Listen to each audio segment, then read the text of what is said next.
Okay, hello everyone. Ang lecture natin ngayon tungkol sa cognitive psychology. Pag-uusapan natin yung attention. This is my 2023 lecture. Meron akong ginawa na ganitong lecture pero long time ago na yon.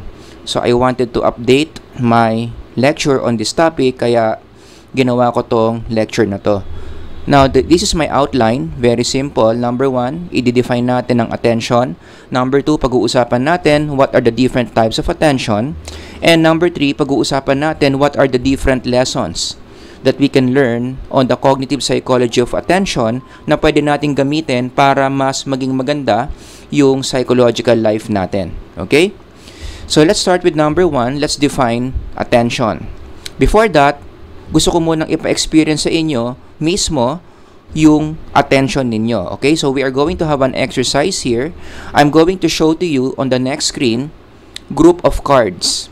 And then from that cards, I want you to select just one card and focus your attention to that one card. So, wala na kayong ibang papansinin but the card that you have chosen for yourself. Okay? Titigan nyo lang yon and then ilagay nyo lang yon inside your memory. Okay? So, I would like you to do that right now. Go! I-zoom in natin, select one card, and then you just focus your attention on that one card. And then, the slide will disappear. I want you to hold your attention or you hold that card into your attention. Yan lang. Yan lang yung papansin ninyo, okay? Remember your card, picture your card inside your head. Now, in the next slide, mapapansin ninyo na tatanggalin ko, mawawala yung card na iniisip ninyo. Okay, ready? 1, 2, 3, go! Oh, ano nangyari? Nawala ba yung card na iniisip ninyo? Most likely, your answer would be yes. Now, para sa mga nagsasabi dyan na tsamba lang si Sir Howard, kaya niya nagawa yan, let's try it one more time. Okay? So, you do the same procedure. These are the set of cards. You select one card that you want. Select one card. You feel good about that card, and then you just focus your attention on that card. Ready? Go! And then the card will disappear. Tapos, isipin mo lang ng isipin yung card mo. Without you telling me what your card is, tatanggalin ko yung iniisip mong card in the list. Ready? Most likely, if you look at this slide, wala na yung card na iniisip mo. O, di ba? Siyempre, sana naman umamin ka na nawala nga yung card na inisip mo. Now, how did that work later on as I go along? May kinalaman dyan yung psychology of attention. Ipapaliwanag ko kung paano nangyari yon. Okay? So anyway, the definition of attention na gustong-gusto kong pinag-aaralan or pine-present sa lecture would be the one by Sternberg. One of the masters in cognitive psychology, he defines attention this way. Important words are in yellow. If you read the way he defines attention, one thing we can say about attention, it is a psychological skill. Sa Tagalog, isa itong kakayanan. So I want you to look at attention as a skill. Okay? So may mga tao magaling in paying attention, may mga tao na hindi magaling in paying attention. And it is not only a psychological skill, but I would say it is a very important psychological skill. Bakit important? Kasi kung gaano ka kagaling pay attention or in the popular language, gaano ka kagaling mag-focus, dyan nakadepende yung quality of life mo. Those people who are good in focusing, who are not easily distracted, maganda yung quality of life compared to those people who are always distracted. In fact, even the DSM-5 would agree. Ang mga tao na hindi magaling mag-pay attention, as in sobrang hina ng attention nila, merong yung clinical diagnosis, also known as ADHD, Attention Deficit Hyperactivity Disorder. Ano ang essence ng condition na yan? Ito yung mga tao na sobrang kulang yung kanilang abilidad to focus. And in general, it's not good, di ba? Everything in DSM-5, it's not good, kaya nga tinawag siya na disorder. Maliwanag. So, paying attention, your ability to focus is a very important psychological skill. It's not only an important psychological skill, but it is also a very important spiritual skill. So, medyo mag-diverse lang ako ng konti, no? Ipasok natin yung spirituality. One of the most important spiritual skills na dapat matutunan ng isang tao would be the ability to pay attention. Diba? If you want to enrich your spiritual life, you have to pay attention on what is good and not so much on the things that are not good. Diba? Focus ka lang sa righteousness, ignore mo yung mga bagay na tinatawag na evil. Okay? Now, unfortunately, in our society today, in connection to attention, no, we are not being taught to focus. Yung environment natin, hindi siya tugma sa idea na dapat magaling tayo mag-focus. We are being trained by our environment not to be focused, rather, we are being trained how to be distracted. Kaya nga sabi dito sa slide, we are living in a society where we reinforce the weapons of mass distraction. And in the biopsychological level, this is not good because it is affecting our brain in the neural level. Kapag ganito yung environment na nandyan tayo lagi, no, nagkakaroon ng mga changes yung neural systems natin. Yung mga brain wirings natin, nagfo-form in such a way na mahina yung attention level natin. I discussed the detail of this lesson kapag under tayo ng biopsychology. Merong biopsychology ang human attention, no? But in the cognitive psychology level, yan muna yung dapat yung malaman. That when we continue living in this kind of environment, we are always being distracted, we are being programmed in the neural level na yung brain natin is being trained to be distracted. And one data to support that is pataas yung mga tao ngayon na nadadiagnose ng may ADHD. As time goes by, habang palakas ang puwersa ng social media that is teaching us how to be distracted, tumataas din yung number of people being diagnosed with ADHD. Parami yung mga tao na mahina sa attention. Kaya nga, in connection to this data, no, hindi rin maganda na tawagin tayong social media capital of the world. Don't get me wrong, no, meron din namang mga magagandang effects yan. It promotes Philippine tourism, maraming nabibigyan ng trabaho because of social media. I am all for that. But as a psych major, you also have to see the weakness, the downside of this. Dahil social media capital of the world tayo, marami mga Pilipino sobrang addict sa social media. Ang negative side niyan is, marami mga Pilipino ngayon wala sa focus. Very distracted with things in social media. And as I've said, no, kapag mababa yung level of attention mo, lagi kang distracted na tao, bumababa rin yung quality of life. And in our society, we are seeing some of the effects of being distracted. Magandang halimbawa dyan yung PISA rankings natin globally.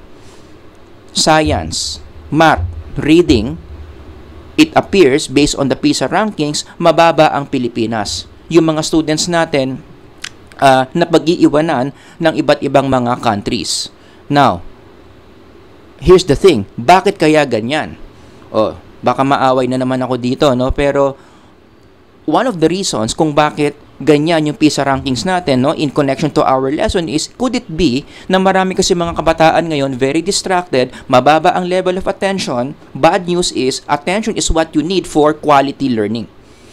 So marami mga students ngayon, mababa ang attention, very distracted, so it affects kung paano sila natututo. Kaya kapag tinetest sila sa mga PISA rankings, hindi nagiging maganda yung mga results. Now again, don't get me wrong, marami na namang mga away sa akin dito, but let me add this. I am not saying this is the only reason why mababa ang ranking natin sa PISA. Kaya nga ginawa ko tong slide na to, no? We need to see this problem in this way. Kumbaga, multiple regression setup natin yan.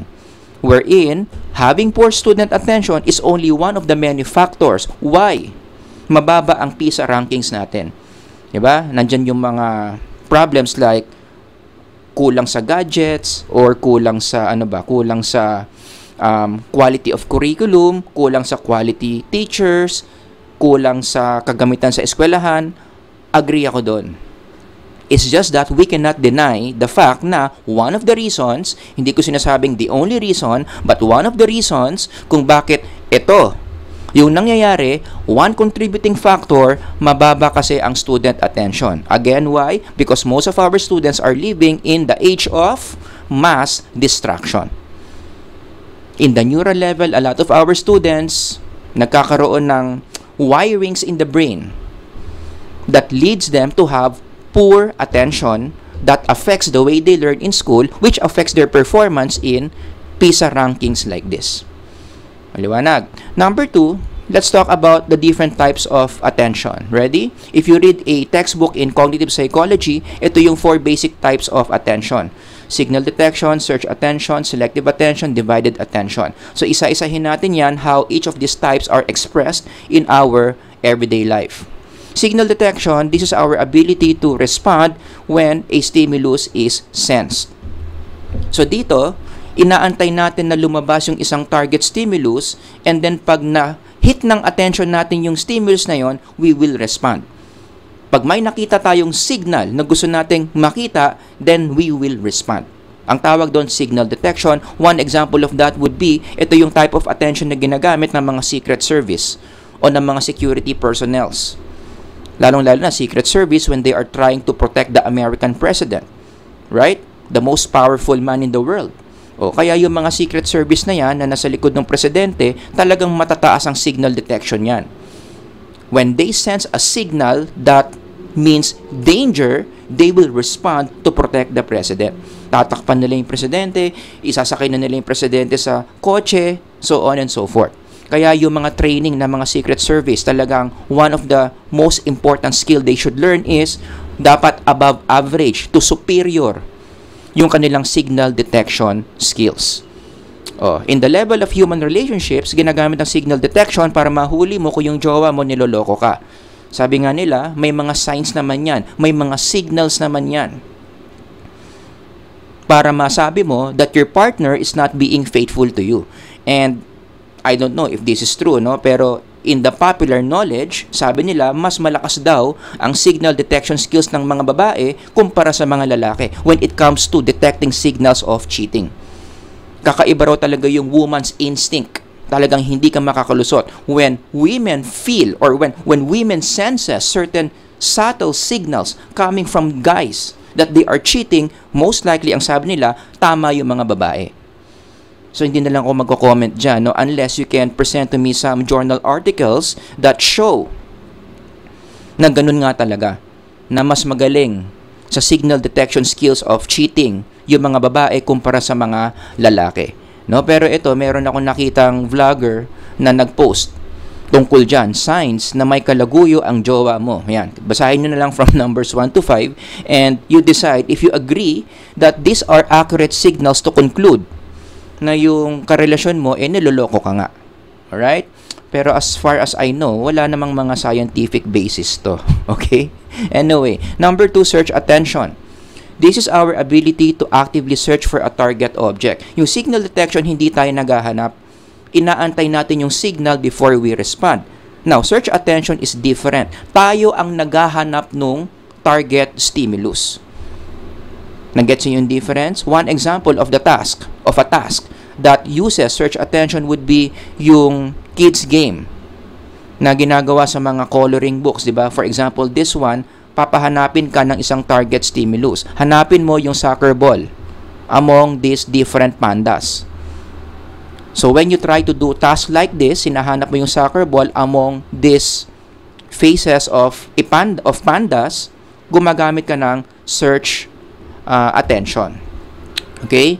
Or for example, Pasko na, yung ninong mo, hinahanap mo para mamamasko ka pero hindi mo mahanap. In that case, you are using your search attention. O kaya tayo merong finding ninong. Actively, hinahanap mo yung ninong mo. Pinuntahan mo sa bahay, tinext mo, tinawagan mo, pinuntahan mo sa opisina. Yan. Kapag ganun ang ginagawa mo para mahanap mo ang ninong mo, you are using search attention. Okay? Number 3, meron din tayong tinatawag na selective attention. This is our overall ability to ignore one thing while we pay attention to another. So, meron tayong ini-snub dito at meron tayong nakafocus in this type of attention. In the laboratory, one way to test how good a person is in selective attention is by doing the Stroop task. Kung psych major ka, dapat alam mo yung Stroop task, di ba? Ang Stroop task, merong ipapakita sa yung word na may color. And the task is, dapat i-report mo yung kulay ng word while you ignore the word itself. Got that? So, let's replicate that in this lecture. Let's say you are in a laboratory, kumukuha ka ng Stroop task. So, may lalabas na word, ang gagawin mo, i-report mo yung kulay. Let me repeat. Report the color, ignore the word. Okay? So in this case, you report the color, ang sasabihin mo blue, orange, green, red, purple. Now, in trial 1, very easy. Bakit? Kasi tugma eh. Pareho yung kulay doon sa word. So walang conflict, no? Pero pag nilagyan natin ng conflict yan na. Okay? So you do it now. O, report mo, blue, green, red, purple, orange. Chances are, mas mabagal kung bibilangan mo yung number of seconds that took you to completely report all the colors, mas matagal ka dito sa trial 2 compared to trial 1. Kasi dito, meron ka ng selective attention. Now, you are actively ignoring the word while you focus on the color. Diba? And that takes a lot of cognitive resource compared to trial number 1. O, yung trial number 3, itry nyo. Ready? Report the color, ignore the word, go. Trial number 4, report the color, ignore the word, go. Nag-gets nyo yung point. Okay, again, ang hypothesis natin, which is most likely to be true, mas mabilis ang seconds dito, mas mabilis nyong sabihin to compared to the 3 other trials. Because in 3 other trials, now you are really working on your selective attention. Okay, so that's one good example how selective attention works. Another way or another setting where ginagamit yung selective attention is sa magic. So yung mga magicians, yung mga mahilig mag-magic dyan, alam nyo yan. One of the favorite words of magicians would be misdirection. Wala naman talagang quote-unquote hardcore magic eh. Kaya lang yung mga imposible nangyayari kasi nagkakaroon ng misdirection. And what do you mean by misdirection? What you ignore is where the magic is. So when a magician tells you to look at your left, the real magic or the trick is happening in the right. Gets nyo? Pinatingin ka sa kaliwa para yung mga tricks niya gagawin niya doon sa kanan. O, diba? Misdirection yon. And magicians are so good in using selective attention to make impossible appear possible.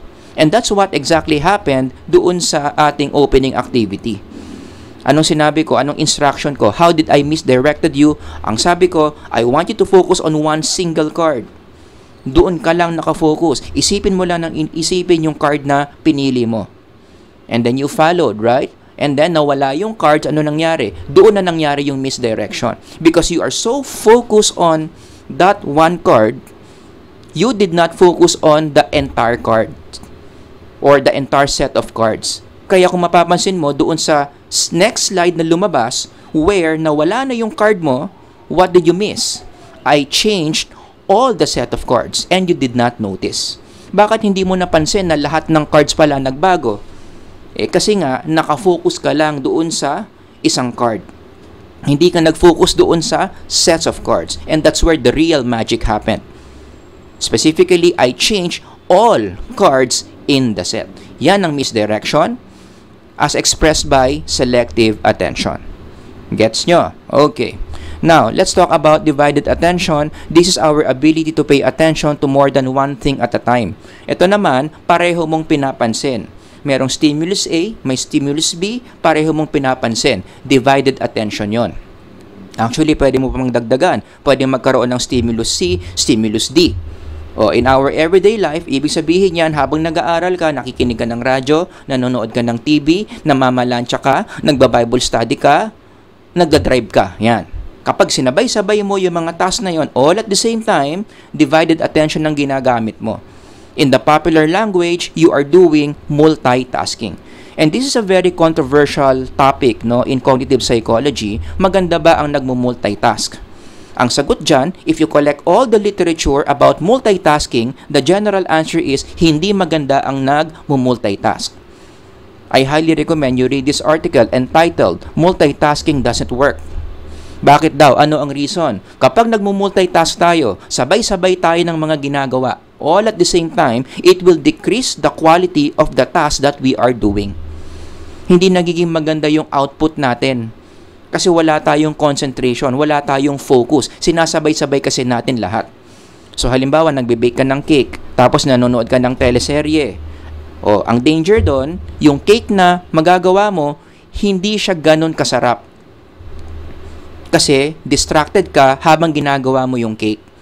Mas magiging masarap yung cake kung inulit mo yung proseso, pero this time nakapatay yung TV, yung focus mo nandoon lang sa pagbe-bake ng cake.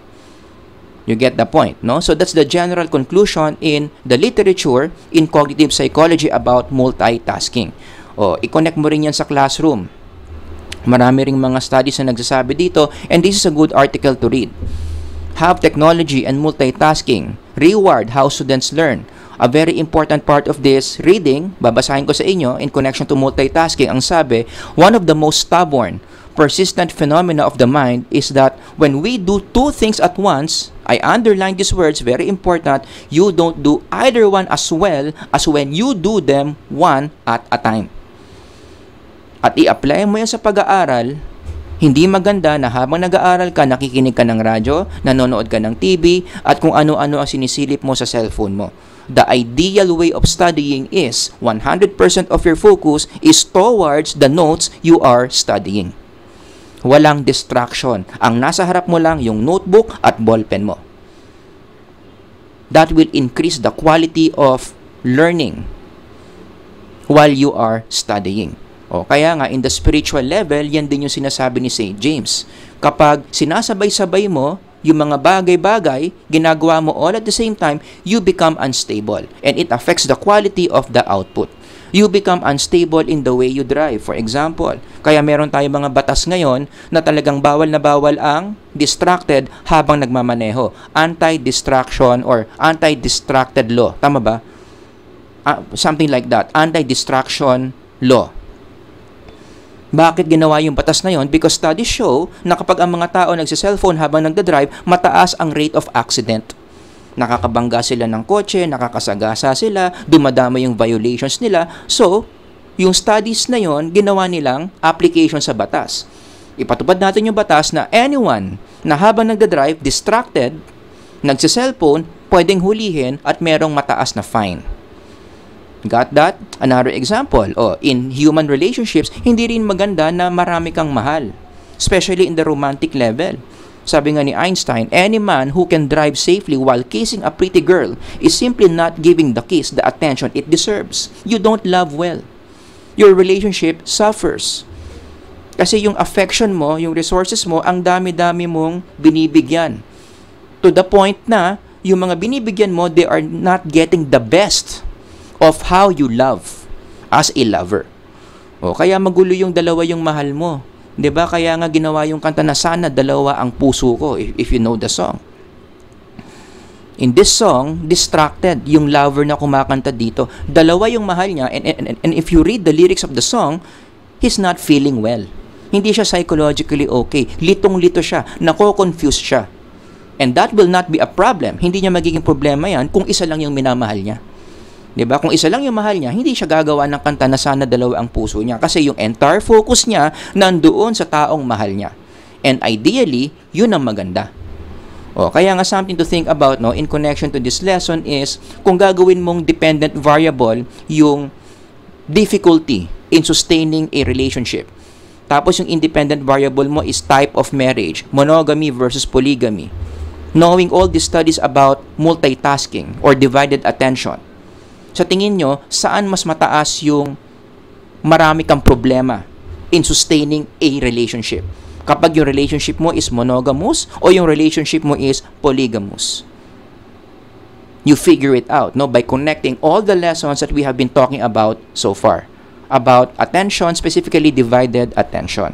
Now, before we move on to number 3, mag-side lesson lang ako ng saglit. The current trend, according to cognitive psychologists, in people's attention today is paikli raw ng paikli yung attention span natin. And this is not good in general, because in life, there are a lot of important things na dapat mahaba yung attention span natin. Kaya nga problema ito. Patagal ng patagal, as we modernize, yung attention span natin paikli ng paikli. Like, they were able to estimate, nung 2000 daw, ang attention span ng tao is around 12 seconds. Fast forward 2013, 8 seconds na lang, hindi na nalalayo sa attention span ng mga isda. At ito, sa tingin ko, partida pa yan, 2013 pa yan. Although may social media na during that time, hindi ganito ka-powerful. Fast forward 2023, 10 years After this, sa tingin ko, mas maliit pa, mas mababa pa sa 9 seconds yung attention span ng mga tao. And again, why? Bakit? Mababa ang attention span ng mga tao because we have a thinking, we have a mental habit na marami pa tayong gustong pansinin other than the thing na dapat yun lang yung pinapansin natin. Because again, as I've mentioned, we are living in an environment where we are being trained to be distracted and not to focus. Yun ang effect. Yun ang psychological effect. Paikli ng paikli yung attention span natin. Social media pa lang no? Malaki ang contribution ng social media kung bakit umikli ng ganyan yung attention span natin. Because we are being trained, we are being shaped na dapat yung presentation maikli lang. Kaya patok na patok ngayon yung TikTok, YouTube Shorts, yung Reels. What do they have in common? The videos are very short. Question, why is it people today want short videos? Because they want to pay attention to something else after the short video that they've watched. Gusto kasi natin nagpapalipat-lipat yung attention natin. Nood ng konti sa YouTube Shorts, punta naman sa TikTok, punta naman sa Reels, and then you repeat the cycle. Yan na yung norm ngayon. We are not used to paying attention or sustaining our attention for long periods of time. And in general, no, as an educator, I don't think this is a good thing. It will affect the quality of learning in formal education. Kasi para ikaw, matuto ka, so that you can get the most out of the lessons that you listen to in a lecture, you need to sustain your attention. Problema yan. Paano kung laking social media ka? Which a lot of our young people are. Laking social media, biglang papasok sa university, yung teacher papasok, magtuturo siya ng lesson for 1.5 hours, tapos yung attention span ng mga estudyante, ganyan kaikli, learning suffers. Nagigets ninyo? Kasi hindi sanay nagsusustain ng attention Habang nagtuturo yung teacher, yung mga estudyante, makikinig ng konti, tapos pupunta sa cellphone, pupunta sa laptop, distracted na. So wala masyadong natutunan sa lesson. And based on this, you can connect PISA rankings na naman. Maybe this is one of the reasons. Again, one of the reasons. Marami. Hindi ko sinasabing ito lang yung only reason. Bakit mababa ang PISA rankings? One of the reasons is students nowadays, mahina na yung kanilang ability to sustain attention because they are being shaped to multitask inside the classroom, to divide their attention among different things. Kaya ang message ko dito, no, as we go along this lecture, let's not normalize multitasking. Sana turuan natin yung mga bata yung value na dapat we take one thing at a time. Let's teach the value of focus, especially to young students. Now, let's move on to number 3. As we close, what are the lessons we can learn about attention? Given all these things I've mentioned about the cognitive psychology of attention, I want to share 2 lessons. Number 1, sana natutunan nyo in this lecture that attention is in our control. Ano ang papansinin natin? Saan natin ilalagay yung attention natin? Choice natin yan. Kaya nga kung may picture ng remote control dito. Diba? Tayo ang pumipili kung anong channel tayo pupunta. Tayo ang pumipili kung gaano kalakas o gaano kahina yung volume na gusto nating marinig. The same thing with our attention. Attention is in our control. Even the way Sternberg defines attention is in line with that idea. Sabi niya, di ba, by means by which we actively process. Ibig sabihin ng actively, tayo ang may hawak. Tayo ang nagde-decide kung ano ang papansinin natin. Whether or not isusustain natin yung attention natin. We are responsible for our own attention. Our attention is our problem. Our attention is our issue. Now, why am I emphasizing this? Kasi may application yan sa education. A very common question I ask, no, from students of education, should teachers get students' attention? After all, yan yung isa sa mga skills na gustong-gusto ng mga students from their teachers. Gustong-gusto ko si Sir ganito, si Ma'am ganyan, kasi he or she gets my attention. Ano ang stand ko dyan? Should teachers get students' attention? Ang sagot, not necessary. It's good. We have to applaud. We have to appreciate teachers who try to get students' attention. We have to. Magagaling sila. For them to exert effort pa just to get students' attention, okay yan. Pero, not necessary. In case hindi nila ginawa yon, in case hindi sila nag-try to get students' attention, it is not their fault if students did not learn because they did not pay attention. Because again, you go back to this principle. Sino ang may responsibilidad sa attention? Yung mga estudyante, hindi yung teachers. To paraphrase what I'm saying here, teachers don't control student attention. Students decide whether or not to pay attention to the teacher. The burden of paying attention is on the students. Let's remember that. Okay? So, hindi porket si sir, si ma'am, wala siyang pakulo to get students' attention, ibig sabihin, hindi na siya magaling. We also have to look at the desire of the students to learn. In the first place, kung ang mga estudyante talagang willing na matuto ng subject matter, sila na dapat mismo ang magkukusa, na aralin yung subject matter. Sila na yung magkukusa that they will pay attention to the teacher. Hindi mo na kinakailangan kunin pa yung attention nila.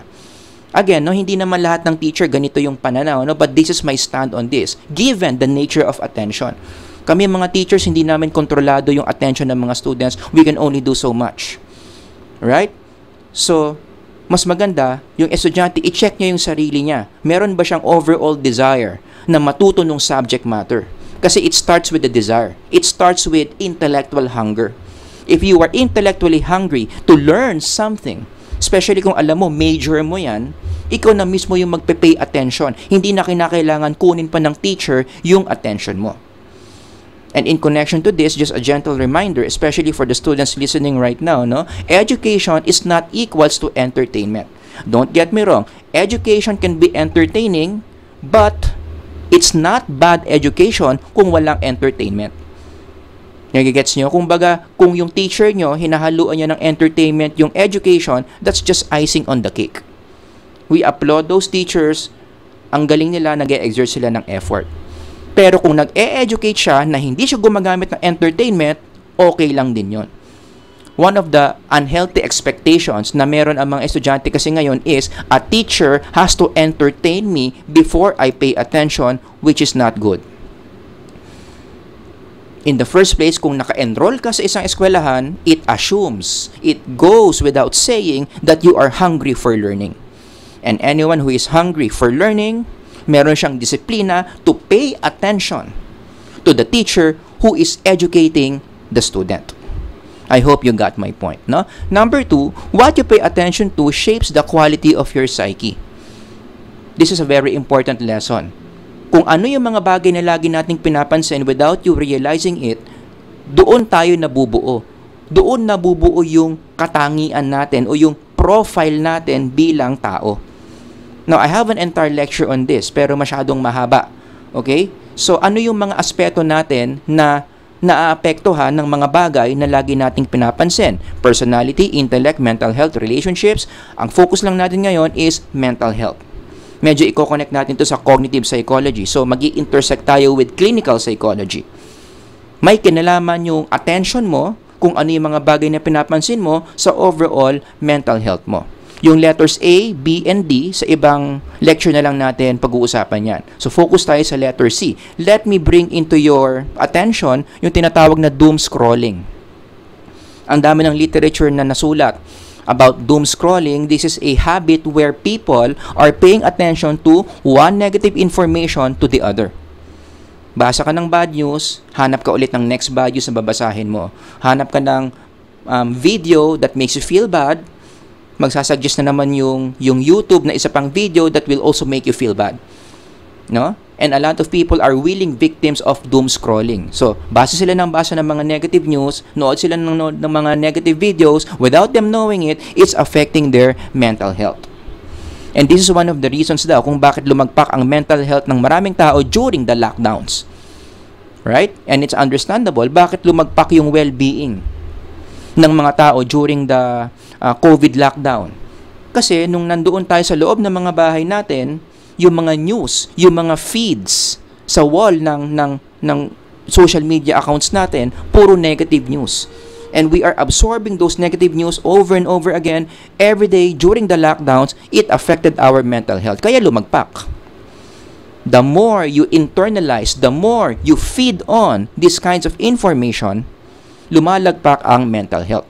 Kaya nga in connection to this study, ang ire-recommend ng mga mental health experts kung gusto mo mag-improve yung mental health mo in connection to social media is mag-detox ka. That's one way to improve mental health, social media detox. And a lot of you who are listening, marami sa inyo ginawa yan.